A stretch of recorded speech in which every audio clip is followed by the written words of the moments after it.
आपके मन में यह सवाल आया होगा ना कि मैंने राधा से प्रेम करके रुक्मिणी से विवाह क्यों किया। आपके मन में यह सवाल उठना उचित भी तो है, क्योंकि जब भी प्रेम की मिसाल दी जाती है तो मेरे और राधा के प्रेम का नाम सबसे ऊपर लिया जाता है। मेरे और राधा के प्रेम को जीवात्मा और परमात्मा का मिलन कहा जाता है। सदियों से पीढ़ी दर पीढ़ियां मेरी और राधा की प्रेम कहानियां पढ़ती चली आ रही है। यह सवाल खुद राधा ने भी मुझसे पूछा था, हे कृष्ण, तुम मुझसे विवाह क्यों नहीं करना चाहते? तो मैंने राधा को बताया कि कोई अपनी ही आत्मा से विवाह कैसे कर सकता है राधे। वैसे भी विवाह के लिए दो लोगों की आवश्यकता होती है और मेरा तुम्हारा अलग अलग अस्तित्व ही नहीं है, तो हम एक दूसरे से कैसे विवाह कर सकते हैं राधे? तो हमारे बीच विवाह का सवाल ही पैदा नहीं होता।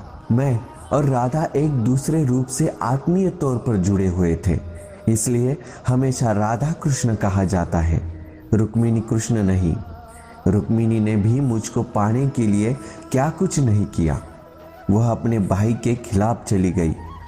रुक्मिणी भी राधा की तरह मुझसे प्रेम करती थी।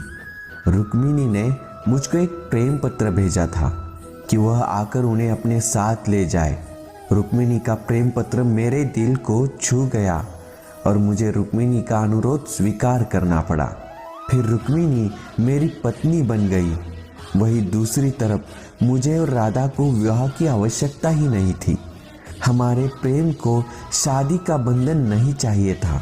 वैसे भी मैं चाहूँ तो राधा से विवाह करके बहुत प्रसन्न रह सकता था, लेकिन मैं ये जानता था कि मेरी राधा प्रसन्न नहीं रहेगी।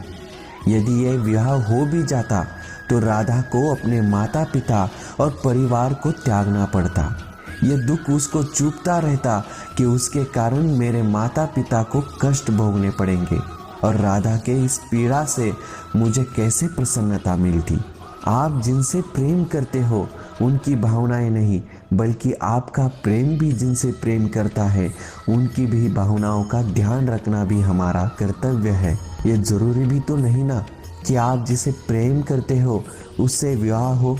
यही तो मेरे और राधा के रिश्ते की सबसे बड़ी खूबसूरती है।